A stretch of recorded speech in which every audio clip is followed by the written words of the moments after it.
Football ലോകത്തെ ഞെട്ടിച്ചാണ് Liverpool താരം Diego Jota വാഹനാപകടത്തിൽ മരിച്ചത്. എങ്കിലും പ്രിയ താരത്തിന്റെ കുടുംബത്തെ അങ്ങ് കൈവിട്ട് കളയാൻ ഒരുക്കമല്ല ലിവർപൂൾ ക്ലബ്. ജോട്ടയുടെ കുടുംബത്തിന്റെ മുന്നോട്ടുള്ള വഴികളിൽ കൈത്താങ്ങായി ഇംഗ്ലീഷ് പ്രീമിയർ ലീഗ് ചാമ്പ്യന്മാരുമുണ്ടാകും. 28-കാരനായി ക്ലബ് ഒപ്പുവെച്ച കരാർ പ്രകാരമുള്ള തുക ജോട്ടയുടെ ഭാര്യ റൂത്ത് കാർഡോസയ്ക്ക് നൽകുമെന്ന് ക്ലബ് അധികൃതരെ ഉദ്ധരിച്ച് പോർച്ചുഗീസ് ദിനപത്രമായ റെക്കോർഡ് റിപ്പോർട്ട് ചെയ്തു. മക്കളുടെ വിദ്യാഭ്യാസ ചെലവുകളും ക്ലബ്ബ് വഹിക്കും.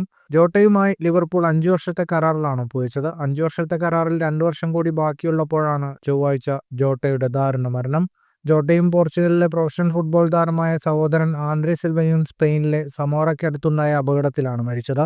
ചൊവ്വാഴ്ച രാവിലെയോടെയായിരുന്നു അപകടം. ജോട്ടയും സഹോദരനും സഞ്ചരിച്ച ലാംബോർഗിനി കാർ മറ്റൊരു കാറിനെ മറികടക്കാനുള്ള ശ്രമത്തിൽ ടയർ പൊട്ടി നിയന്ത്രണം വിട്ട് തീപിടിക്കുകയായിരുന്നു. 2022-ലാണ് 5 വർഷത്തെ കരാറിൽ ഡിയാഗോയും ലിവർപൂളും ഒപ്പുവെച്ചത്. കരാർ പ്രകാരം 1 വർഷം $10 ദശലക്ഷം ക്ലബ് ജോട്ടയ്ക്ക് നൽകേണ്ടിയിരുന്നത്.